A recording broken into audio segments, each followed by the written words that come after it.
All right, hello everyone, and welcome to Rise Zion. My name is Seth. I hope you're all having a fantastic Wednesday. We're in the middle of the week. We're almost to the weekend, so hold on a little bit longer, you guys. Well, ever since I created the episode in which I talked about Heavenly Mother in the Bible, I've wanted to do another episode discussing how the word of wisdom in, D&C 89 may in fact be a revelation given to the saints from Heavenly Mother. And indeed, this revelation by Joseph Smith is unique in that it is prefaced as a word of wisdom in verse number 1, written interestingly in all capital letters, much like we see the word Lord written in all capital letters when it is indicating the name Jehovah. I'm not sure if this is related at all, but I just find it interesting. Now, the translators, as you know, would use all capital letters in our modern Bible to indicate the name Jehovah. Perhaps something similar is happening here in Joseph Smith's transcript. I'm not sure, but I think it's very interesting that this appears only once in our Doctrine and Covenants and only once in the scriptures ever. So in my personal studies of Heavenly Mother, I also made some very key discoveries while reading the Book of Wisdom, which is an apocryphal text, as well as while studying many passages in the Bible, such as Proverbs 3:18, for example, that personify wisdom always as a female. And not only this, but wisdom is clearly identified and linked to the tree of life, and by association in the Book of Mormon, to Mary or the Virgin, who is an archetype of Heavenly Mother. All right, let's read verse 18 just to review that. It says, "She is a tree of life to them that lay hold upon her, and happy is everyone that retaineth her." So happiness, again, as a reminder, is maybe a reference to Asherah, right, which is happiness, or the name Asherah as in the goddess. But I'd like to do a short episode today about the 6 reasons I think that D&C 89 was initiated by Heavenly Mother to the saints. So the name wisdom is the first reason I believe that the word of wisdom is related to wisdom, right? Or Heavenly Mother. Now, one of the most striking indicators that the word of wisdom may have come from Heavenly Mother is its title, as we've previously mentioned. Now, throughout the Bible tradition, wisdom, translated Sophia in Greek, is depicted as a female divine figure. In Proverbs 8, it personifies wisdom as a woman who was present at the creation of the world. So let's read in Proverbs 8:22 through 31, just to refresh our memories. And as we read, think of some of the blessings that are promised in D&C 89. Start at verse 12. "I, wisdom, dwell with prudence, and find out knowledge in witty inventions.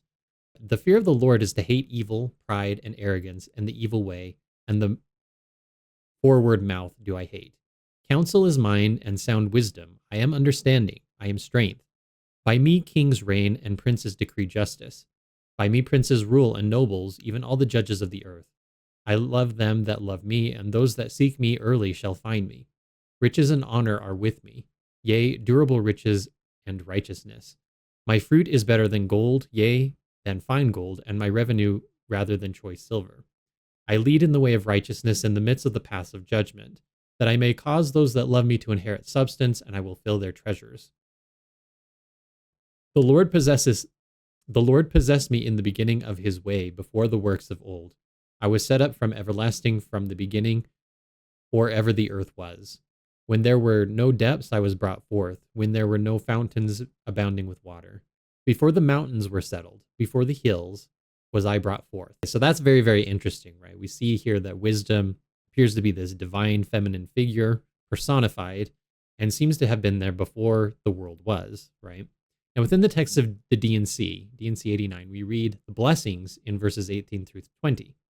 "And all saints who remember to keep and do these sayings, walking in obedience to the commandments, shall receive health in their navel and marrow to their bones, and shall find wisdom and great treasures of knowledge, even hidden treasures, and shall run and not be weary, and shall walk and not faint." If wisdom is divinely feminine, then a revelation explicitly named the word of wisdom may have a direct connection to Heavenly Mother's guidance, especially if one of the blessings of following said word of wisdom is also wisdom and treasures of hidden knowledge. All right, so the second evidence, or the second proof, I think, that shows that the word of wisdom may be connected to Heavenly Mother is the idea of nourishment and the earth, and how that connects to the divine feminine. And Doctrine Covenants 89 places strong emphasis on natural plant-based sources of nourishment, particularly herbs, fruits, and grains. This does not exclude animals, however, as animal protein is an important source of nutrition. We should just eat that sparingly, it says. It should also be noted that animals are also associated with Asherah in the Bible in the form of wild beasts, such as specifically the female bears who attacked the youth, mocking the mantle of Elisha. It's important to remember that in ancient Near Eastern mythology, female deities often had power over animals, and the fact that bears were specifically female in these verses is significant and it shouldn't be ignored. But let's continue by reading in D&C 89. It says, all wholesome herbs God hath ordained for the constitution, nature, and use of man, every herb in the season thereof, and every fruit in the season thereof, all these to be used with prudence and thanksgiving. Now this resonates with Mother Earth symbolism, again, common in many ancient traditions. The earth has often been equated with divine motherhood, providing for and sustaining life. LDS scriptures reinforce this connection. In Moses 7, in the Pearl of Great Price, verses 48 through 49, it says, and it came to pass that Enoch looked upon the earth, and he heard a voice from the bowels thereof, saying, woe, woe is me, the mother of men. Okay, very interesting, right? The use of the word mother of men, or the phrase mother of men. I am pained, I am weary because of the wickedness of my children. When shall I rest and be cleansed from the filthiness which is gone forth out of me? When will my Creator sanctify me, that I may rest, and righteousness for a season abide upon my face? And when Enoch heard the earth mourn, he wept and cried unto the Lord, saying, O Lord, wilt thou not have compassion upon the earth? Wilt thou not bless the children of Noah? This echoes themes in ancient Near Eastern traditions where goddesses such as Asherah were revered as the mother of life, associated with sacred trees and nourishment. Now, this connection between the earth and its plants and herbs shows a correlation between D&C 89 and Heavenly Mother. Okay, let's move on to point number 3. The third reason is the tree of life and Asherah and parallels to the word of wisdom. Now, if this revelation in D&C 89 is from Heavenly Mother, we might expect some references specifically to symbolism associated with Heavenly Mother or the tree of life. And indeed, there is one specific reference that caught my eye. Now, the tree of life, which the fruit thereof represents the love of God, and whose fruit is desirable to make one happy, found in 1 Nephi 11:22.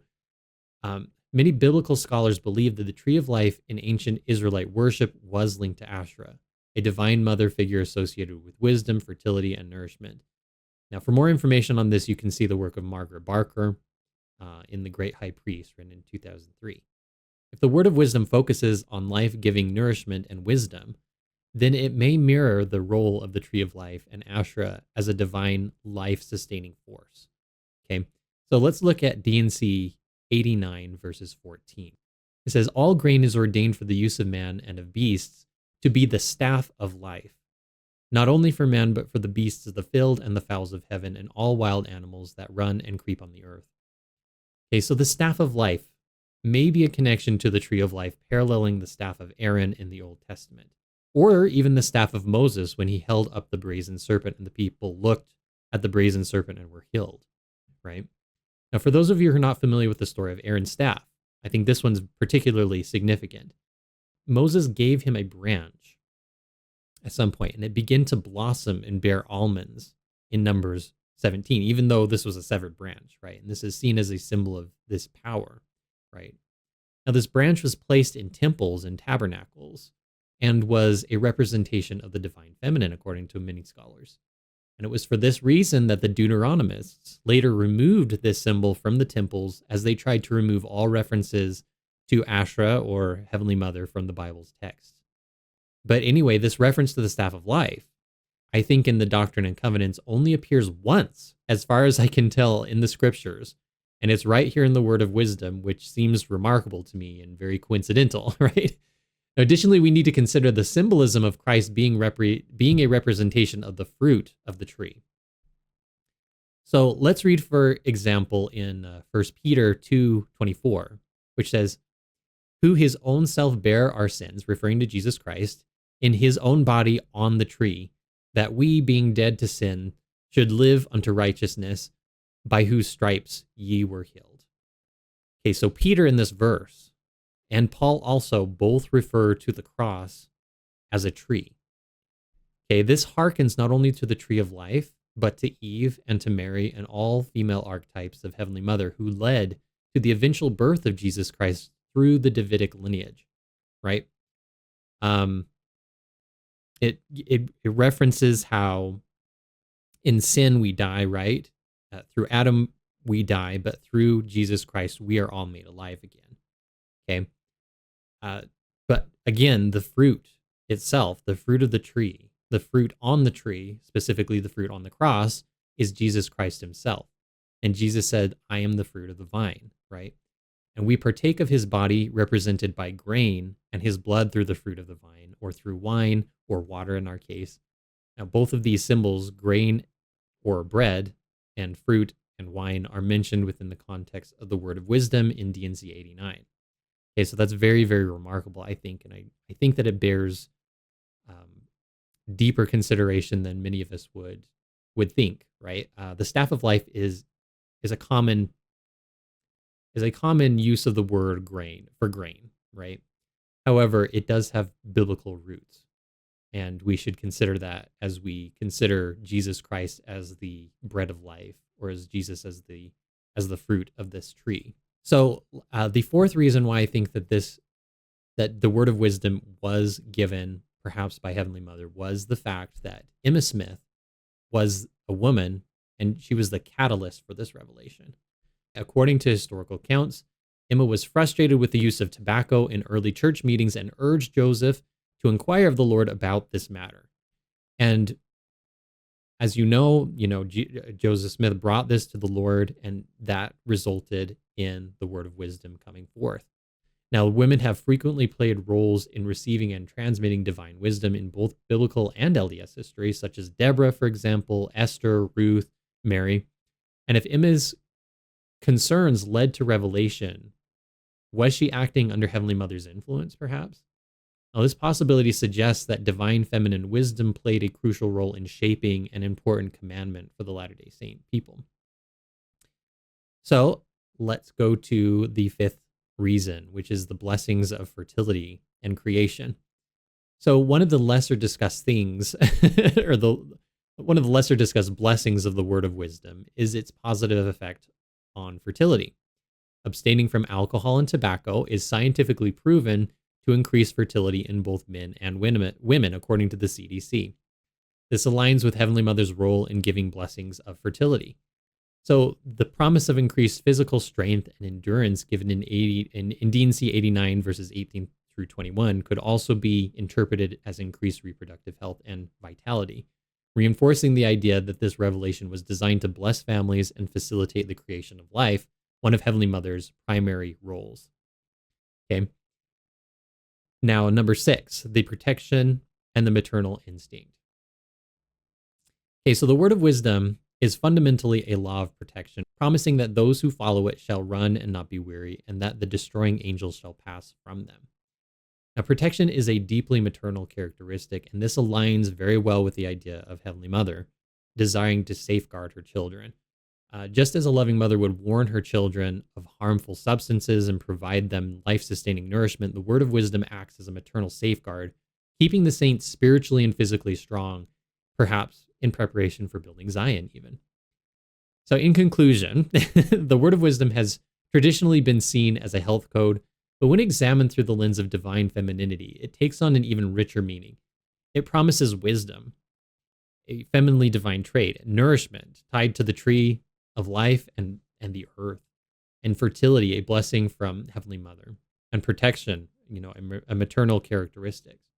Furthermore, Emma Smith's role in promoting this revelation suggests female influence in its conception, which may have been guided by Heavenly Mother herself. By viewing the word of wisdom as a revelation of divine maternal wisdom, Latter-day Saints might be able to gain deeper appreciation for the spiritual, physical, and even theological implications of the sacred instruction. It may be that Heavenly Mother's influence has been present in LDS doctrine all along, quietly guiding her children toward health, strength, and eternal life. All right, thank you so much for watching. If you haven't already, please make sure to like, comment, and subscribe to the channel. Our goal is to reach 10,000 subscribers so our important messages can reach as many people as possible through the YouTube algorithm. Thank you so much for watching, and until next time, bye.